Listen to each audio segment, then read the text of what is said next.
Not gonna hurt you. Wanna help? I've seen the words of the curse on the walls. Think I know how to lift it.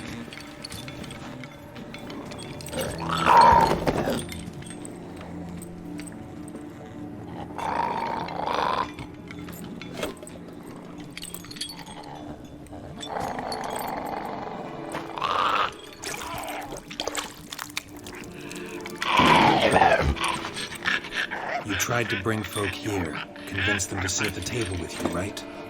Well, I'm gonna be your guest now. Your willing guest.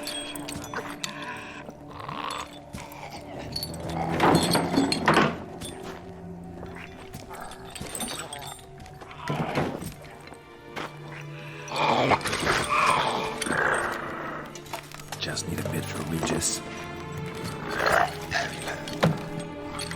And now we'll tend to you.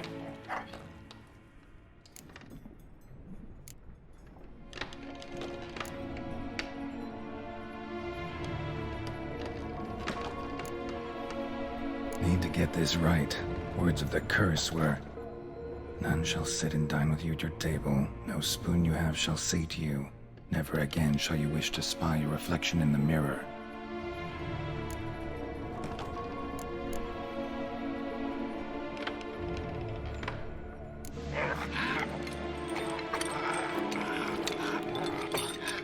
We can't use spoons.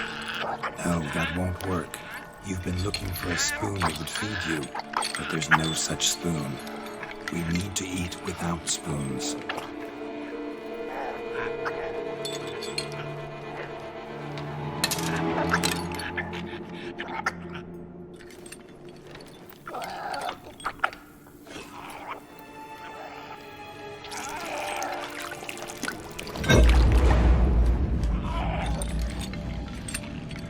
Open your eyes.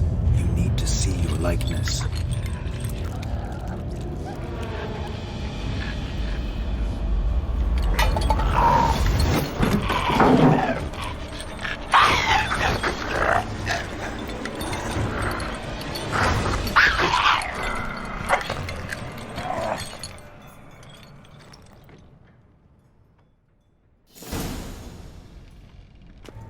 Think it worked. Just not quite like I expected. Need to see what happened to the Wight. Won't be hard to find given its stench.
Easy. Not gonna hurt you. Eat. I must eat.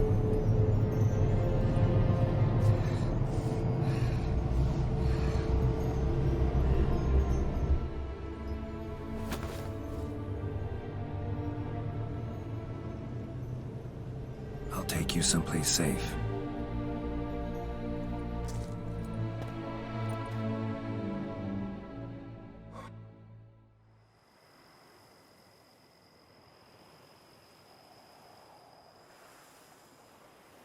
So I took her by the hand and led her here.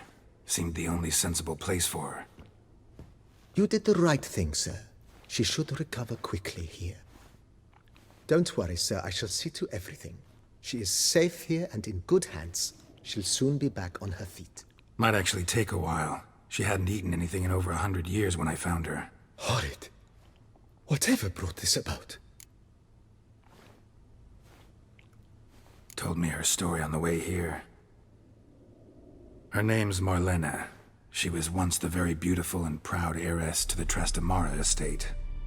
One evening, when she was holding a banquet for friends, a beggar came to her gate seeking alms. He had a bowl and a spoon with him. He sat outside her fence and waited. I've heard of the custom. An ancient rite of hospitality that obliges one to give food and drink to such a guest lest he depart hungry. To neglect the custom is to bring great misfortune down upon oneself. Marlena didn't care a whit for the old customs. She drove the man off, saying she'd rather feed the leftovers from her feast to her dogs than to give the beggar anything. The beggar then broke his spoon, cast a curse. She was beautiful, so he said she'd never wish to look at herself in the mirror again. Since she adored feasts, he swore no one would ever wish to sit and dine with her. And as she even refused him the crumbs from her table, he swore she'd never find a spoon in the world that would sate her hunger. A harsh punishment. I imagine lifting the curse was hardly simple. Curses are tricky. They play on irony. Always gotta figure out what the catch is. Marlena had spent decades looking for a way to lift it. Transformed into a wight, she stole spoons and lured folk into her home, trying each time to get them to dine with her. Didn't work. So what did? Someone had to sit down and share a meal with her, of their own free will. They had to eat without using spoons, and make her look at her reflection. That's it? That was all it required? Simplest solutions are sometimes the last that come to mind. Besides, when you're a wight, it's pretty damn hard to find willing human company for a feast. I imagine so. But, most importantly, it is now over. Please, don't worry. She will be in good hands here. Thanks. Gotta get back to my business now. See you soon.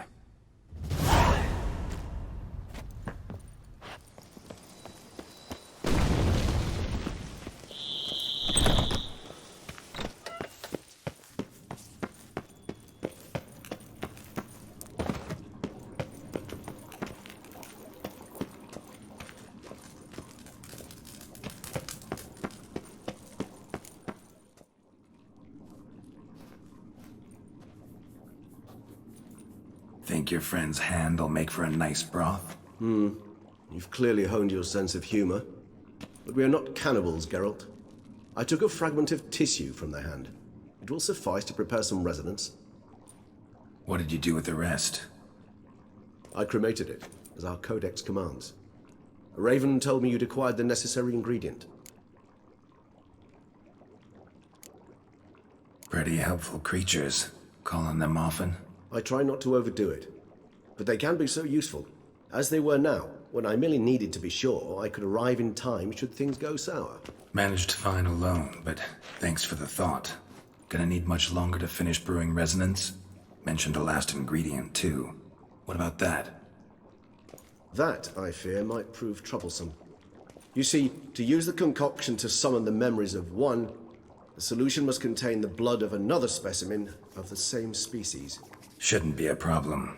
I happen to know a higher vampire who should be willing to help. Right, Regis?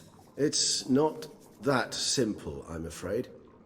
While you were away, I tried my damnedest to identify a replacement, but alas, none such exists.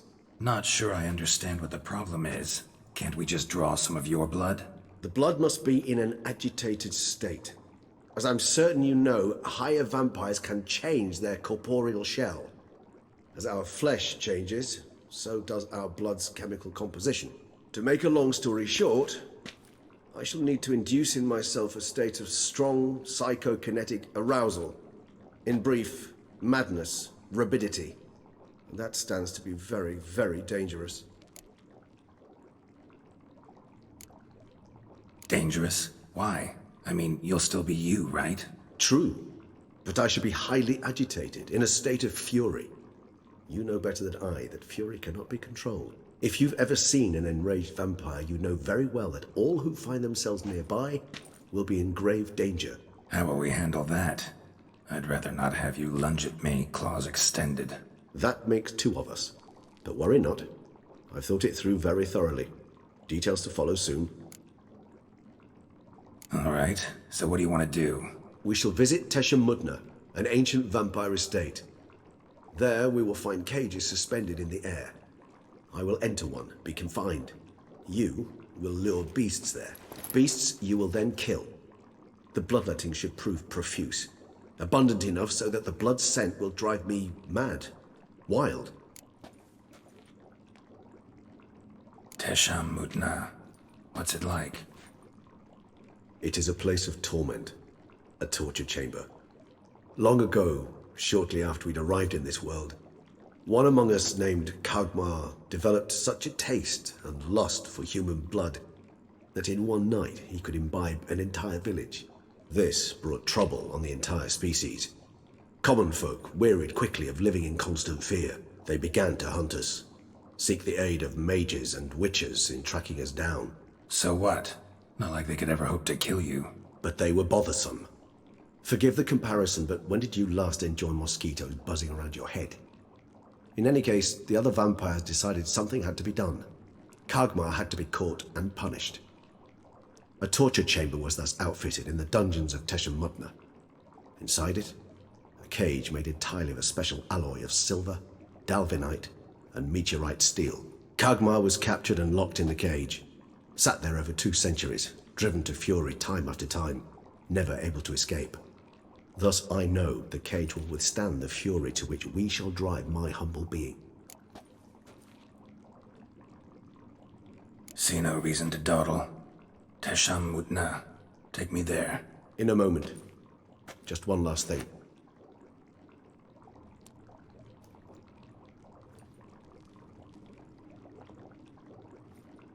What was that? Blood. Oh, the last favor the Raven did me.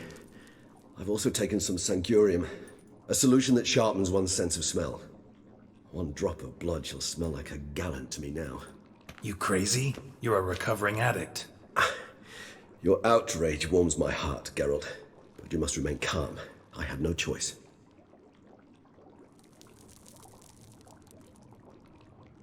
As things stand, the die is cast. High time we set off for Teshamudna. My head's spinning already, and you're starting to smell quite tasty. And you're starting to scare me.